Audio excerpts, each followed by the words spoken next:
How to decide which table from a research paper deserves a slide? This is a $1 million question.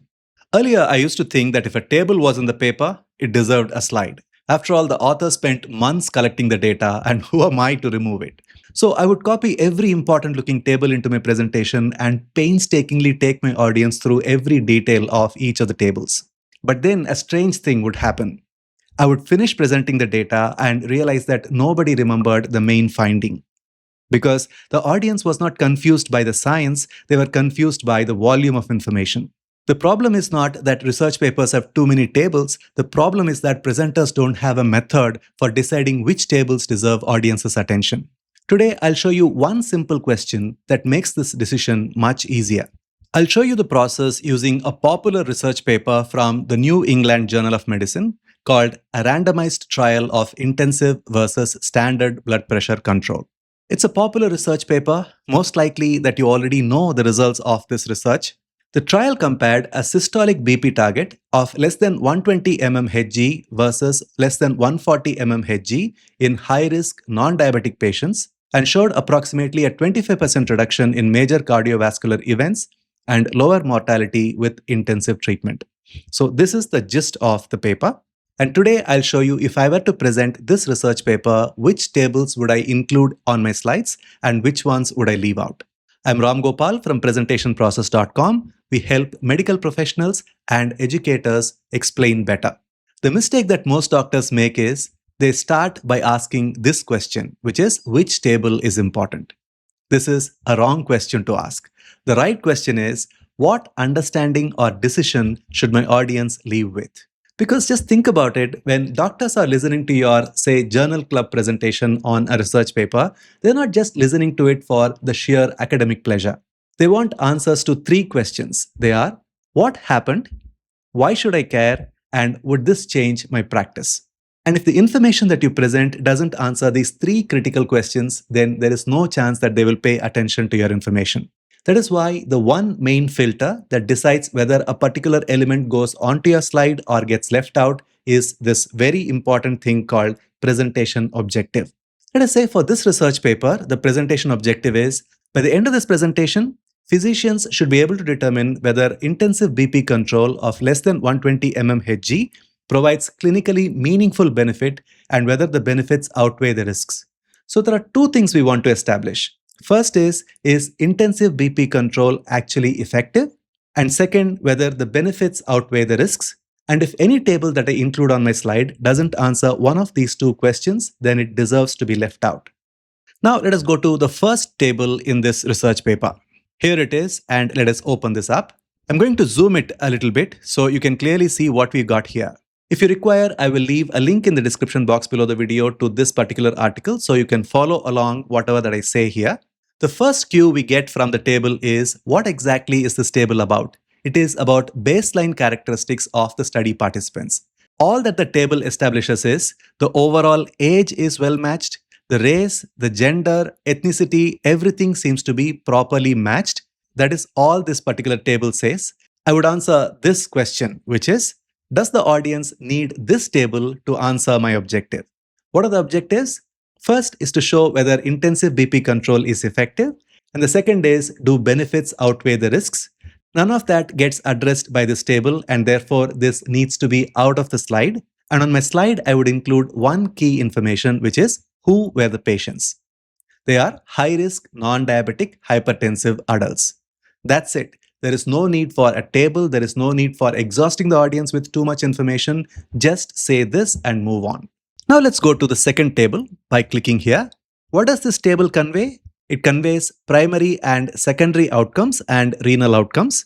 This table answers an important question, which is that intensive treatment is indeed effective. So that means this table deserves a place on my slide. A typical doctor would just stick the entire table like this on the slide and expect the audience to understand the information. And if you observe closely, we don't need the entire table and its information. We just need this portion here to establish the fact that intensive BP control reduced major CV events by 25%. So the way I would do it is to bring attention to only that portion like this. And I would narrate saying there has been a significant reduction in the primary outcome with intensive treatment, as it can be seen here, 1.65% compared to 2.19% per year. And hazard ratio is 0.75 and p-value is less than 0.01, and these are important numbers. And this is all that you actually need from this table. And if you want to go a bit deeper, then you point out to the two important factors here, which is the significant reductions have been contributed mainly by heart failure with a p-value of 0.002 and death from cardiovascular diseases, which is 0.005. Now, if I were to make this slide, I wouldn't show the table like this. I would start my slide like this. I say, intensive BP control reduced major CV events by 25%. So the main point of the slide is declared right up front on the title itself. Then to support my claim, I show this information. You can see that there has been a significant reduction in the primary outcome with intensive target compared to standard target, and the hazard ratio and the p-value are shown here. And then I would follow up by saying, if you want to know the specific details, I'll share the table that proves these numbers. I will leave that as a handout or I will send you by email. The same way, I will establish the second point, which is the reduction was driven mainly by lower heart failure and cardiovascular death, and the supporting evidence is available as a handout. Now, what is even more important for the audience is to get some derived values which are far more meaningful. For example, something like this, which is the NNT value, which was not already available on the table, can be quite useful. In this case, you can see that the NNT has been a little above 60 for over 3 years. Now let's go to the third table. What is this table about? It is about serious adverse events, conditions of interest, and monitored clinical events. So, can the audience decide whether intensive therapy is worthwhile without knowing the risks? Of course not. And this table shows that the benefits come at a cost. And how would I establish that? I would zoom in onto specific important places inside the table so they get the point. For example, if you want to zoom in onto specific parts of the slide when it is in the slideshow mode, and that is a very important thing, it has to be in the slideshow mode, you can zoom in by holding the control button and scrolling up. Can you see? By scrolling up, you would be able to zoom in, and then you can use this hand option to move along the table. And I would say the factors like acute kidney injury or acute renal failure rates have been significantly high. And the rates have been quite high for hypotension, syncope, as you can see here, and even electrolyte abnormality seems to be quite significant. Now, once again, if I were to present, I would not put this table on the slide. Instead, I would show my slide like this. Benefits came with important trade-offs. This is the thing that they need to walk away with. And how do I establish that? With these details. You can see that the risks for hypotension, syncope, electrolyte abnormalities, acute kidney injury are all quite high. And then we have one-line conclusion which says intensive BP control reduces major CV events but comes with higher risks of select adverse events.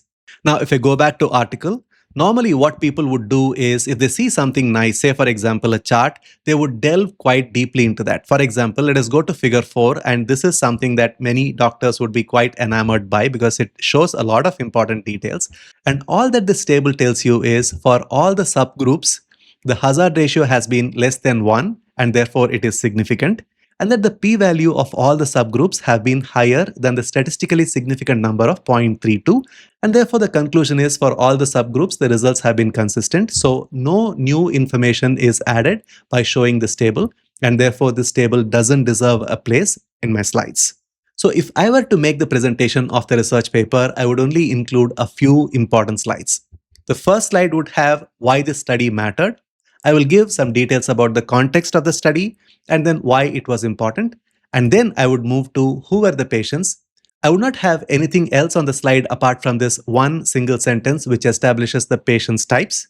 And then I would go to what was the first result, that intensive BP control has been quite effective in reducing the major CV events by 25%, and I would establish that by way of these numbers. And then I will talk about the second very important thing that the doctors would want to know, that the benefits came with important trade-offs, and they can see the details here. And then finally, I will say, what are the clinical implications of this study? That's all. There is no other information that requires to be shared if you actually care about leaving the audience with a very clear outcome. And when your discussion is this focused, there is no way that the audience would forget the key points of this presentation. Remember, research papers are designed to document everything, whereas presentations are designed to communicate understanding. And those two are completely different jobs. That is why every table in a paper does not deserve a slide. So the next time you're preparing a journal club or conference presentation, don't ask which tables are important. Instead, ask which tables are necessary for my audience to reach the conclusion I want them to leave with. And if you're a doctor or an educator who wants to make your presentations sharper with the help of AI, then please join our Presentation Process AI Club, which is built for people who present complex ideas for a living, like, say, doctors, researchers, engineers, scientists, educators, and consultants. You can click on the link in the description box below the video, come to this page, get more details about this product, and start your 7-day free trial and decide for yourself whether this product will help you make your presentations better. I'll see you inside Presentation Process AI Club.